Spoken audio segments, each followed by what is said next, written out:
Hi అండి, welcome back to my channel. ఈరోజైతే మనం త్రాగే వాటర్ గురించి మాట్లాడుకుందాం. ఫస్ట్ అయితే ట్యాప్ వాటర్ గురించి నేను మాట్లాడతానండి. ట్యాప్ వాటర్ని మనం ఊరికేనే అలా తాగేయకూడదు. ట్యాప్ వాటర్ అనేది వేడి చేసుకొని తాగాలండి. లేదంటే ఫిల్టర్ని యూస్ చేసైనా ప్యూరిఫైయర్ని యూస్ చేసైనా కూడా మనం తాగొచ్చు.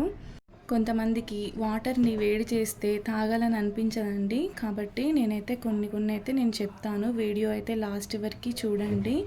లాస్ట్ వరకు చూసి మీరు నాకు కామెంట్ చేయండి. మీరు ఏ వాటర్ తాగుతారనేది కూడా నాకు చెప్పండి. ఈ ట్యాప్ వాటర్లో కొంచెం మనం జీలకర్ర, వామ అలాంటివన్నీ వేసుకోవాలి. దానివల్ల బెనిఫిట్స్ ఏంటో కూడా నేను చెప్తాను ఇప్పుడు. ఫస్ట్ అయితే జీలకర్ర వాటర్ అండి. ఈ జీలకర్ర వాటర్ తాగడం వల్ల చాలా హెల్త్ బెనిఫిట్స్ అయితే ఉన్నాయండి.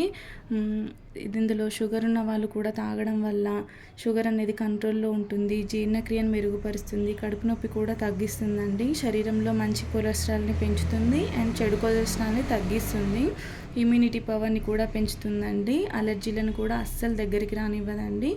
నెక్స్ట్ అయితే దీనివల్ల వెయిట్ లాస్ అనేది అవుతారండి. నెక్స్ట్ అయితే వామ్ వాటర్ అండి. ఈ వామ్ వాటర్ అనేది పీరియడ్స్లో వచ్చే కడుపు నొప్పి కూడా తగ్గిస్తుందండి. కడుపు ఉబ్బరం, జీర్ణ సమస్యలన్నీ పోతాయి. చెడు కొలెస్ట్రాల్ అనేది ఈజీగా తగ్గిస్తుంది. ఈ వామ్ వాటర్ అనేది ప్రతి ఒక్కరూ తాగడం అనేది చాలా మంచిది. చాలా మంచిదంటే హెల్త్ బెనిఫిట్స్ కూడా చాలానే ఉన్నాయండి ఇందులో. చిన్న పిల్లల దగ్గర నుంచి పెద్దవాళ్ళ వరకు కూడా ఈ వామ్ వాటర్ని యూజ్ చేయాలి. అదే పనిగా రోజు అని నేను చెప్పనండి. ఎప్పుడో ఒకసారి అయితే వామ్ వాటర్ కంపల్సరీ అయితే తాగండి. తాగితే చాలా మంచిది.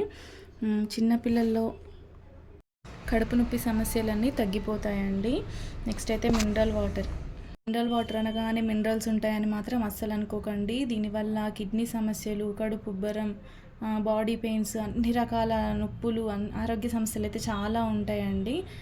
సో అందుకే మీరు తాగండి. మీరైతే ఏ వాటర్ తాగుతారో నాకు కామెంట్ చేయండి. Bye friends.